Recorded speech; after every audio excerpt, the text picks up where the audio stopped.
Bom, vamos falar agora então com o Ademir Andrade, nosso convidado. Ele que é hipnólogo, trabalha com hipnose clínica. Ademir, tudo bem? Seja bem-vindo. Tudo bem, Mário. Conta pra gente aí, qual a origem da hipnose clínica? Olha, a hipnose, ela é muito antiga, né? A hipnose vem do Egito. Ela teve jogada a segundo plano, a hipnose, durante muito tempo. Vamos falar rápido sobre isso. Nos anos 60, o governo Jânio Quadros proibiu a hipnose. Proibiu, é isso? Olha. Nenhum profissional poderia utilizar. Logo após, o Collor fez alguma coisa de boa, o presidente Collor. Opa. Ele liberou, desde que você tenha a qualificação, lógico. Perfeito. Então, hoje ela está partindo... Hoje, nós temos a hipnose, ela está afiliada e ligada ao Conselho Federal de Psicologia, Conselho Federal de Medicina, Conselho Federal de Odontologia. São uns 5, 6 Ela tem o seu conselhos. devido reconhecimento. Tem o devido reconhecimento. Eu fiz essa pergunta, Ademir, porque o que as pessoas mais conhecem quando vem à mente, assim, hipnose, já lembro do Hipnose Show, né? Sim, que é aquele negócio lá da televisão, que eu pego lá, olha aqui, João Farrapa, come essa maçã aqui, né? Vai aparecer nu. E aí vai lá o João Farrapa comendo aquela maçã, mas na verdade ele está comendo uma cebola, né? Sim, e comendo sim, e coisa e tal, e todo mundo levanta a mão e o pessoal da plateia. Isso é Hipnose Show. Isso, hipnose show. O que tem a ver a hipnose show com a hipnose clínica?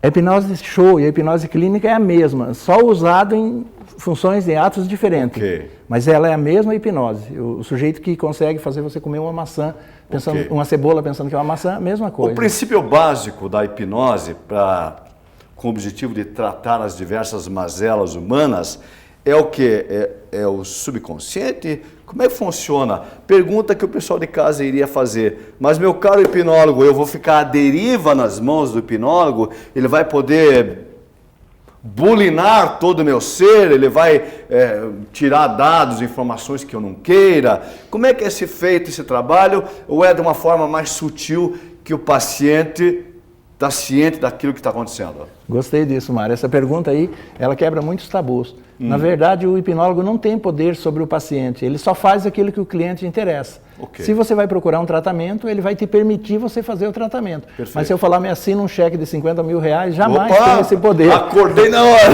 Isso, acordei na hora. Uma outra certo. pergunta também que me faz, se eu entro no estado de hipnose profundo, existe caso de regressão de memória, que eu tenho que fazer a pessoa entrar muito profundamente, Okay. se sentir um feto, às vezes, no útero da mãe dele. E me perguntam, e se o hipnólogo morrer e tiver uma parada cardíaca? A pessoa volta naturalmente. É o medo de não retornar, de não retornar, isso. Ela volta naturalmente. O hipnose então ela sai do transe naturalmente. Sai naturalmente. Vai 2, 3 minutos e ela sai naturalmente. Mais uma pergunta que eu tenho certeza que o pessoal de casa faria. Para entrar nesse transe, tem que tomar algum medicamento, alguma coisa, algum chazinho, alguma coisa ou não? Não, são técnicas que utilizam. Às vezes um aperto de mão é o suficiente para fazer. Respiração, indução de voz. Isso, clínica a gente usa lentamente, mas existe caso de pessoas muito ansiosas que às vezes você pega na mão dela e dá a sugestão, ela já entra no estado de transe na hora. Vamos entrar na parte específica, Ademir? Vamos. Na parte clínica. O que é possível ser tratado através da hipnose clínica?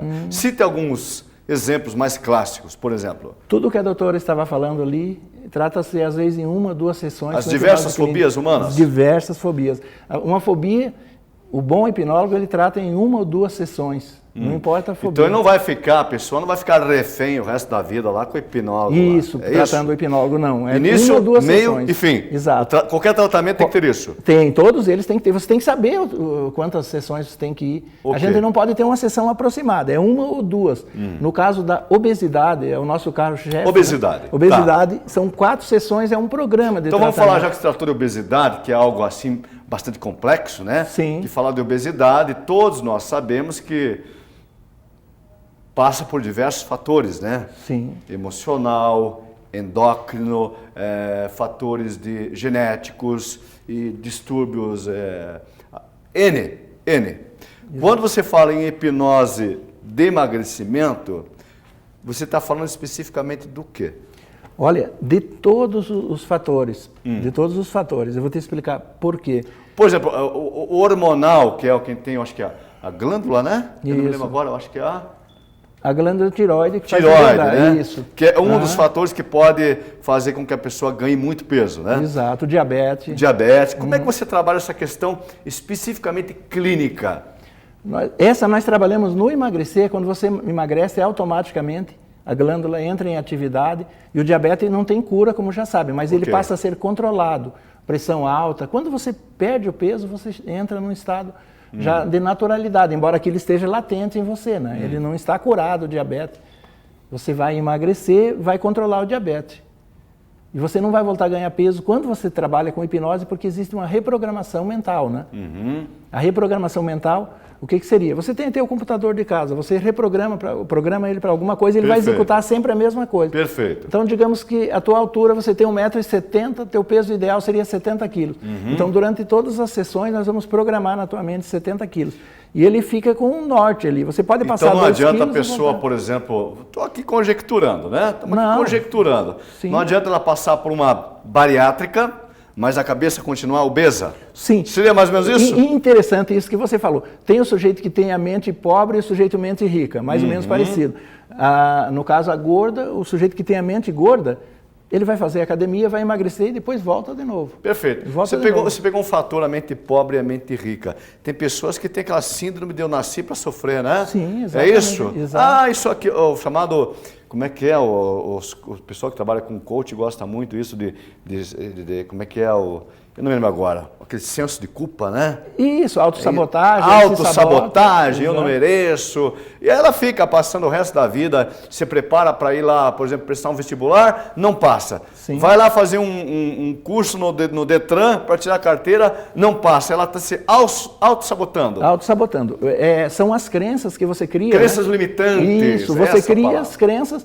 E se você não desarmar essas crenças, ela vai ficar repetindo na tua vida, te dando do mesmo que você tem. É possível de ser tratado esse tipo de assunto através da hipnose clínica? Sim, nós trabalhamos diretamente na crença limitante e você substitui essa crença, né? Bom, tem que ter o querer, não tem? Sim, lógico. Porque se eu, enquanto paciente, não quero, não tem hipnólogo que resolva. Não existe, não. Então, vou fazer uma pergunta, vou jogar um pouco de lenha nessa fogueira aí. Pode falar. Eu acho que quem é pai, quem é mãe, sabe do que eu vou falar. Que são pessoas que têm dependência química. E o pai e a mãe sofrem uma vida, né? Vê um filho sendo levado por esse mau caminho e o drogado, o viciado, infelizmente, ele já tem uma propensão bastante grande. Ele, às vezes, não tem mais o querer com ele. Sim. O querer já não faz parte, né? Que a droga já extrapolou. Sim. Como que é e se é possível tratar esse assunto através da hipnose, visto que o viciado já não está muitas vezes ali presente com o seu querer? Primeiro, a gente faz abordagens.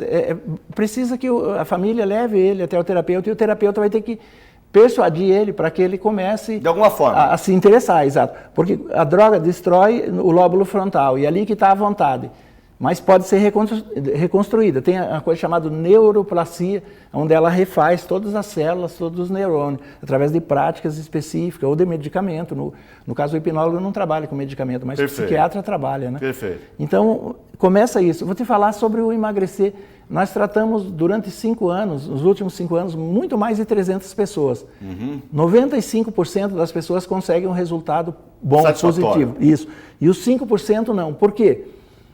A mulher acha que o marido está gordo, mas ele não acha. E ela começa a pressionar ele. E ele vai, mas aí ele vai lá e não está presente, ele não se envolve.